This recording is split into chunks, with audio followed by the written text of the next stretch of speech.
August 17, 1943. It is a date etched in blood in the history of the United States Army Air Forces. 25,000 feet above the burning industrial heartland of Germany, 376 B-17 flying fortresses are shaking violently. They are flying straight into the mouth of hell, and they know it.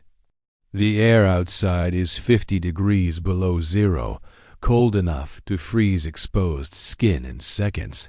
Inside the unpressurized aluminum tubes, young men in heated flight suits are shivering, sweating, and praying all at the same time.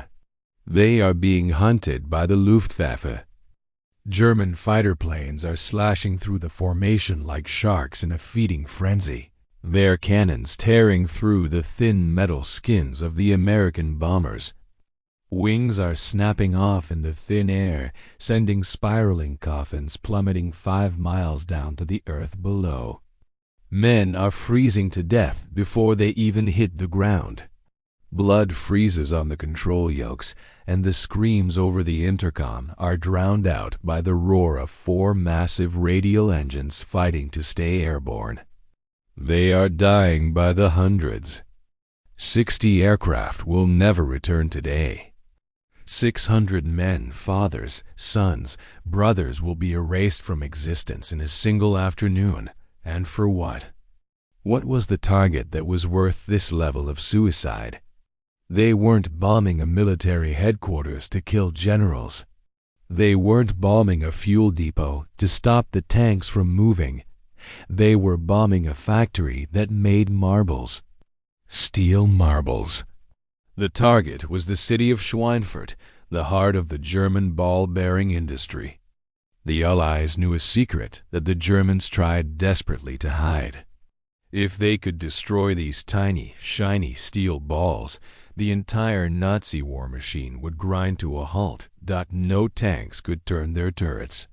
No airplanes could spin their propellers. No trucks could drive supplies to the front. Nothing moves without bearings. In the world of mechanics, friction is the enemy, and the bearing is the only defense. But here is the twist that history books often forget to mention. While thousands of Americans died in the sky trying to destroy Germany's supply of these perfect bearings, American engineers back home had already realized something the Nazis hadn't. They realized that perfection is a trap. They realized that in the dirty, chaotic, mud-soaked reality of global war, precision is actually a weakness, and they had a secret weapon ready to deploy. A weapon that was ugly, heavy, and crude compared to the German masterpiece. It was a weapon that didn't look like a weapon at all. To understand why Germany lost World War II, you have to look past the tanks and the guns. You have to look at the mind of the German engineer in the 1940s. The German engineering philosophy was built on a foundation of absolute idealism. They believed in the Uber-machine just as they believed in the Ubermensch. They were obsessed with precision, elegance, and mathematical perfection. They treated a 60-ton Tiger tank like it was a fine Swiss watch. They machined parts to within a fraction of a millimeter. This philosophy extended to the smallest component of the machine, the bearing.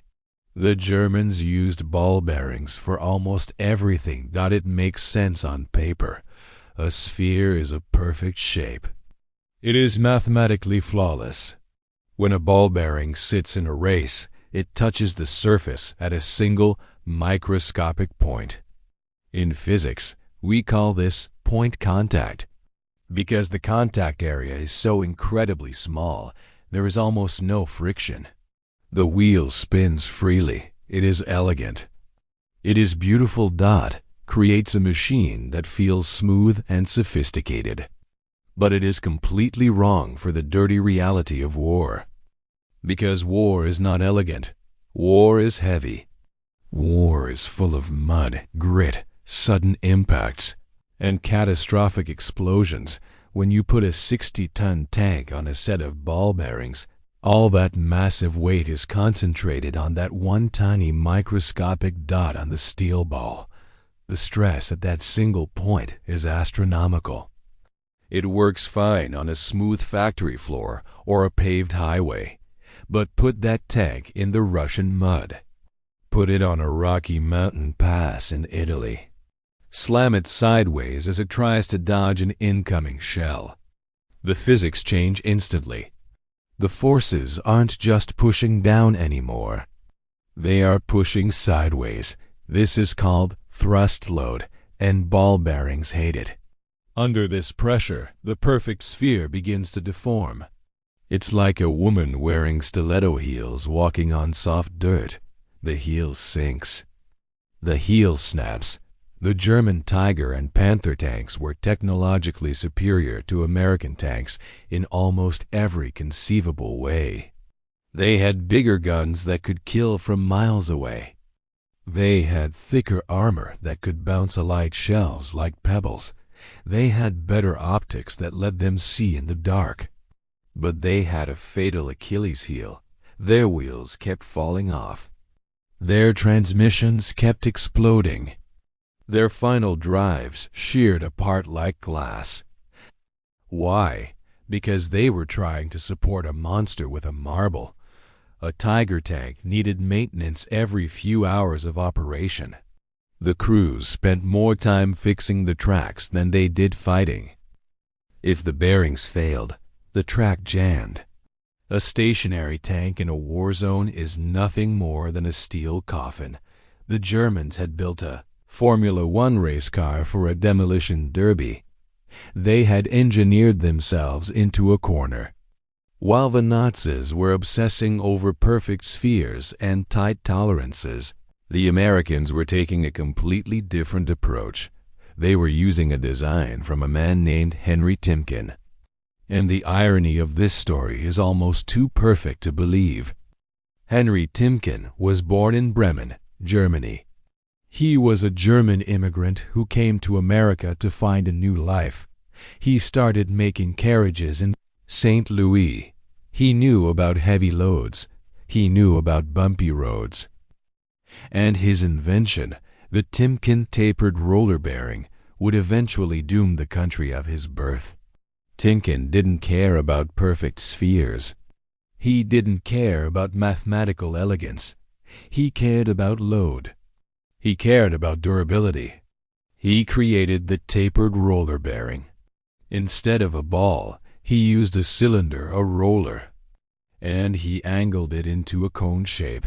Here is the physics that won the war, and it is simple enough for a child to understand. A ball touches at a point. A roller touches along a line. Imagine the difference between someone poking you with a sharp needle and someone poking you with a rolling pin.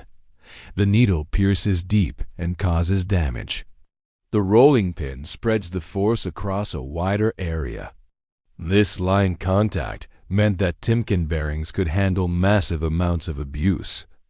They could handle the weight of a tank slamming down after going over a trench. They could handle the side impact of a truck swerving violently to avoid a crater. They could handle mud, grit, and sand grinding inside them. They weren't precise. They had more friction than the beautiful German ball bearings. They were ugly engineering. They generated more heat. They were heavier, but they were virtually indestructible. And in a war of attrition, indestructibility is the only quality that matters. The Germans looked at American equipment and laughed. They called it crude. They called it agricultural. They said American tanks were built like tractors. They were absolutely right. And that is exactly why they worked. By 1944, the Allies had landed in France. The beaches of Normandy were secured, but now they had a new massive problem. They needed to move millions of tons of supplies, food, bullets, gasoline from the beaches to the front lines hundreds of miles away. The railways were bombed out. The bridges were destroyed. The only way to move the war machine forward was by truck. They created the Red Ball Express. It was a non-stop truck convoy that ran 24 hours a day, 7 days a week. These trucks were overloaded far beyond their safety limits. They were driven by men who hadn't slept in days, fueled by coffee and cigarettes. They were smashed over bomb craters, cobblestone roads, and muddy fields. They were driven like they were stolen. A German truck with its delicate ball bearings would have shattered its axles within a week under these conditions. The precision parts would have seized up from the heat and the dust. But the American deuce-and-a-half trucks used Timken tapered roller bearings. Did they get hot? Yes, they got incredibly hot. Did they create friction? Yes.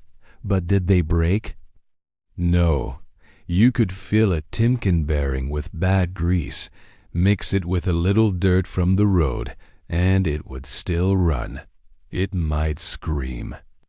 It might vibrate, but it would keep rolling.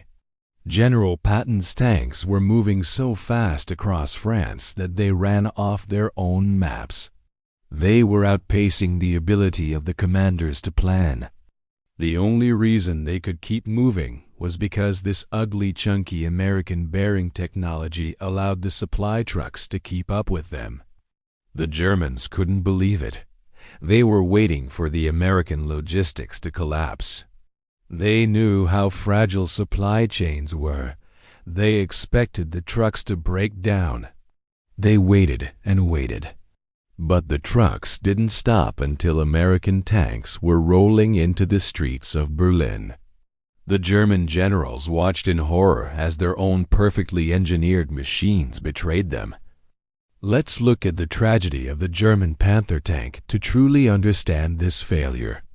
On paper, the Panther was the best tank of the war. It was sleek, angled, and deadly.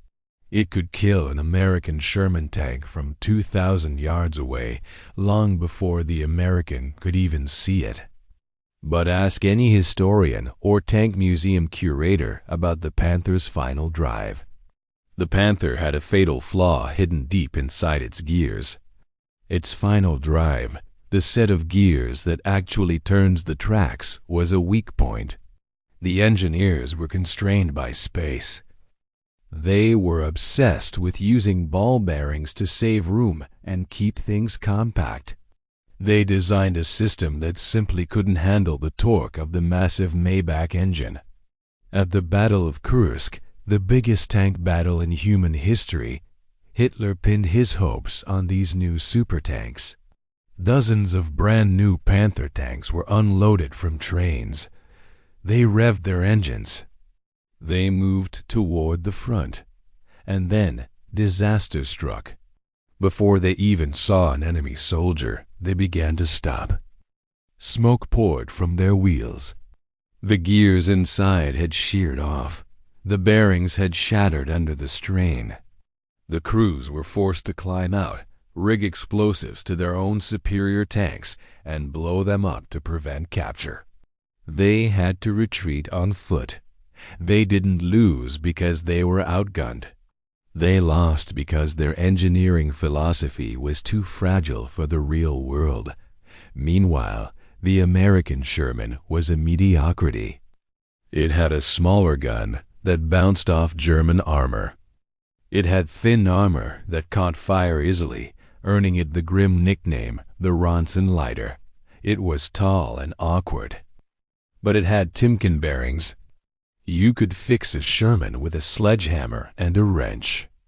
You could drag it through hell, pull it out of a ditch, and it would start up the next morning. It was reliable. The Americans understood a fundamental truth that the Germans missed. A mediocre tank that shows up to the battle is infinitely better than a perfect tank that is broken down 50 miles away. The impact of this bearing war went beyond just the tanks. It affected the psychology of the entire German command. Remember the Schweinfurt Raids? The Americans bombing the ball-bearing factories? It turns out the physical damage to the factories was repaired relatively quickly. The Germans were efficient at rebuilding, but the psychological damage was permanent. The German high command became terrified of running out of ball bearings. They panicked. They started redesigning their equipment to use sleeve bearings or inferior metals because they couldn't produce enough high-quality steel balls. They compromised their own designs out of fear. The quality of German steel dropped. The reliability plummeted even further. But the Americans? They had Henry Timken's factories in Ohio churning out tapered roller bearings by the millions. They were producing them so fast they could pave the roads with them. Every Jeep, every truck, every plane, every tank used them.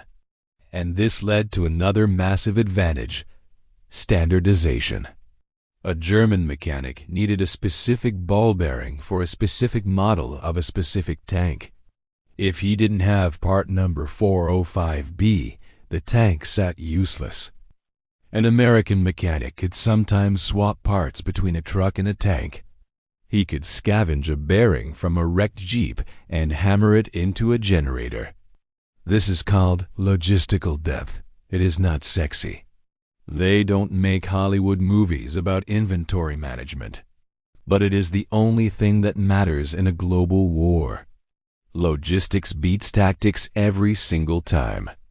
The war ended in 1945. The superweapons of Germany, the jets, the V-2 rockets, the Tiger tanks, were captured and studied. They became museum pieces, admired for their complexity and ambition. But look around you today. Look at the wheels of your car parked outside. Look at the landing gear of a Boeing 747. Look at the massive axles of a freight train. They are all using tapered roller bearings. Henry Timken's design won. The philosophy of robustness over perfection won. The ugly American engineering became the global standard. Germany lost World War II for many complex reasons. They fought on too many fronts. They had a lunatic leader who made terrible strategic decisions. They ran out of oil. They ran out of men. But do not underestimate the role of simple engineering. They bet their empire on the delicate perfection of a sphere. The Allies bet their survival on the ugly durability of a cone. We often think of technology as a straight line toward more precision, more complexity, and more computerization. But sometimes the best technology is the one that can take a punch. Sometimes the best technology is the one that accepts that the world is a dirty, chaotic place. The story of the bearing is a reminder that in the battle between the ideal and the real always wins. History, it turns out, is not written by the side with the best toys. It is written by the side whose wheels don't fall off.